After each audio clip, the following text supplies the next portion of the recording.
Welcome to Uma Siva kitchen. இப்போ chicken குழம்பு தான் நம்ம பார்க்க போகிறோம். அருமையான சிக்கன் குழம்பு எப்படி செய்வதுன்னு பார்க்கலாம். வாங்க வீடியோக்குள்ளே போகலாம். ஒரு கடாய் காய்ஞ்சதும் எண்ணெய் நல்லா ஊற்றிக்கோங்க.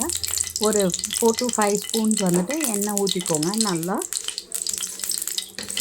எண்ணெய் நல்லா காய விட்டுருங்க.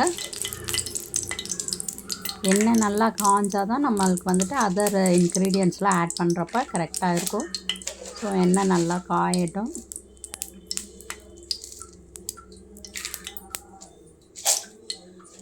எண்ணெய் காய்ஞ்சதும் ஒரு 2 பட்டை, ஒரு 4 லவங்கம், அப்புறம் சோம்பு வேணும்னா ஆட் பண்ணிக்கலாம். நான் சோம்பு ஆட் பண்ணலை. ஸோ ஒன்லி பட்டை லவங்கம் இது ஆட் பண்ணியிருக்கேன். ஒரு 1/2 கிலோ சிக்கன் நான் செய்கிறேன். ஸோ அதுக்கு ஒரு 4 லவங்கம் போட்டுக்கோங்க. அதுக்கு மேலே போட்டிங்கன்னா லவங்கம் ரொம்ப வாசனை வரும். ஸோ ஒரு 3 பட்டை போட்டுக்கோங்க. சும்மா லைட்டாக நம்மளுக்கு ஸ்மெல்லுக்காக தான், நம்ம வாசனைக்காக போடுறோம். ஸோ அது நல்லா பொரியட்டும். நல்லா பொரிஞ்சதும் நம்ம வெங்காயம் ஃபஸ்ட்டு கட் பண்ணி வச்சுருக்கேன். நான் குழம்பு மாதிரி வைக்க போகிறேன். ஸோ ஒரு வெங்காயம் ஒரு 4 மீடியம் சைஸ் வெங்காயம் நான் கட் பண்ணியிருக்கேன். ஸோ இந்த மாதிரி குட்டி குட்டியாக கட் பண்ணிவிடுங்க. ஈஸியாக நம்மளுக்கு வதங்கிடும். இது நல்லா வதக்க விடுங்க. அப்புறம் இஞ்சி பூண்டு பேஸ்ட் ரெடி பண்ணிக்கோங்க. இஞ்சி பூண்டு பேஸ்ட் இது கூட போட்டுக்கோங்க. போட்டுட்டு பாருங்கள், இது நல்லா வதங்கிடுச்சு. இஞ்சி பூண்டு பேஸ்ட்டு வெங்காயம் எல்லாம் சேர்ந்து நல்லா வதங்கி இருக்குது. நான் இஞ்சி பூண்டு பேஸ்ட்டு போடுறப்ப நான் அந்த கிளிப்பிங் எடுக்கலை. ஸோ அதனால் உங்களுக்கு ஆடியோவில் சொல்கிறேன். அது இதுலேயே தெரியுது பாருங்கள், இஞ்சி பூண்டு பேஸ்ட்டு. ஸோ நல்லா இந்த மாதிரி சுருங்கி வரணும். நல்லா இந்த மாதிரி வதக்கினா தான் நம்மளுக்கு அந்த குழம்பே ரொம்ப டேஸ்ட்டாக இருக்கும். எவ்வளோக்கு எவ்வளோ நீங்கள் வெங்காயம் தக்காளி வதக்குறீங்களோ அவ்வளோக்கு எவ்வளோ நம்மளுக்கு டேஸ்ட்டு கொடுக்கும். இது குழம்புன்றதுனால நான் தக்காளி ஆட் பண்ணிக்கிறேன். ஸோ இது நல்லா வதங்கட்டும். பாருங்கள், எண்ணெய் நல்லா பிரிஞ்சு தெரியுது உங்களுக்கு. நல்லா வதங்கினதும் ஒரே ஒரு தக்காளி எடுத்துக்கோங்க. நான் 1/2 கிலோ சிக்கன் தான் செய்கிறேன். ஸோ அதுக்கு ஒரு தக்காளி போதும். ஒரு தக்காளி இது மாதிரி குட்டி குட்டியாக கட் பண்ணி போட்டுக்கோங்க. ஸோ அதையும் அது கூட சேர்த்து நல்லா வதங்கணும். நல்லா வதக்க விடுங்க. இன்னும் முன்னாடி சொன்ன மாதிரி நல்லா வதக்கினாலும் நம்மளுக்கு குழம்பே செம்ம டேஸ்ட்டாக இருக்கும். நம்ம வீட்டிலே இருக்கிற மசாலா வச்சு தான் நான் எப்போவுமே குழம்பு செய்வேன். ஸோ பாருங்கள், இப்போ 1/2 கிலோ சிக்கனை ஆட் பண்ணிக்கலாம். நல்லா வாஷ் பண்ணி இது மாதிரி வச்சுக்கோங்க சிக்கனை.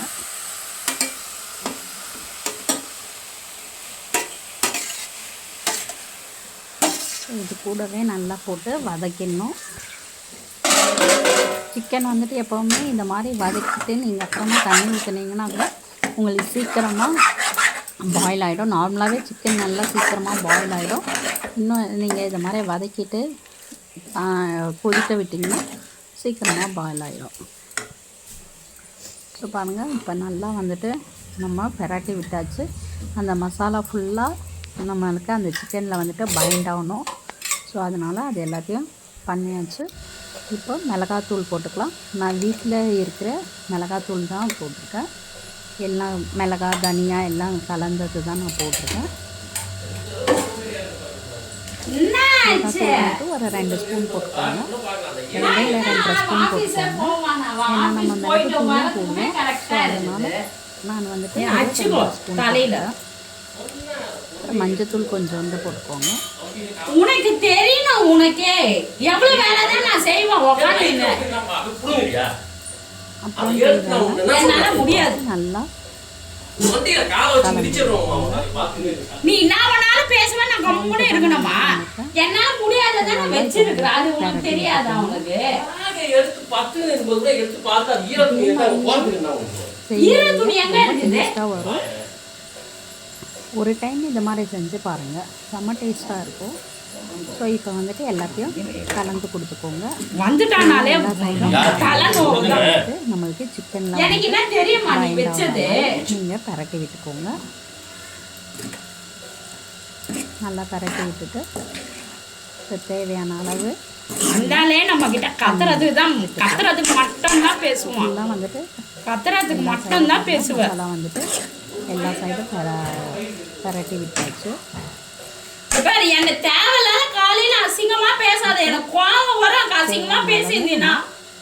கொஞ்ச நேரம் வந்துட்டு ஒரு 2 to 3 minutes வந்துட்டு அந்த எண்ணெயிலே கொஞ்சம் வந்துட்டு நீ வேலை செய்யற, எல்லாமே நான் தானே செய்யறேன். அப்புறம் ஃபுல்லாக செய்யற மாதிரி பேசுற, நல்லா கலந்து கொடுக்கணும்.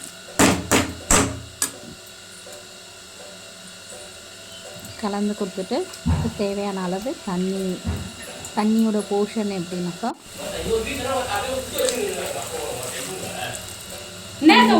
மிக்சியில் அந்த இஞ்சி பூண்டு எல்லாம் அரைச்சோம் இல்லையா, அந்த மிக்சி ஜார் வச்சுருக்குறாங்க, அது வேஸ்ட் பண்ணாங்க கலந்து. அப்புறமா பாருங்க, இப்போ தண்ணி வந்துட்டு அந்த சிக்கன் வந்துட்டு வேகிற அளவுக்கு தண்ணி ஊற்றிக்கோங்க. எப்படின்னா ஃபுல்லாக ஊற்றிக்கோங்க, அது முழுக்கிற அளவுக்கு ஊற்றிக்கணும். பாருங்கள், குழம்பு வந்துட்டு நல்லா ரெடி ஆயிடுச்சு. லாஸ்ட்டாக வந்துட்டு மிளகை வந்துட்டு அரைச்சி போட்டுக்கோங்க. நான் மிளகு வந்துட்டு அப்படியே பண்ணுறதுனால நான் தண்ணியாகவே அரைச்சி, பவுடர் இருந்ததுன்னா பவுடர் ஆட் பண்ணிக்கோங்க, இல்லைன்னா இந்த மிளகை வந்துட்டு அரைச்சி கொதிக்க விட்டு இறக்கிடுங்க. அவ்வளோதாங்க, சிக்கன் குழம்பு.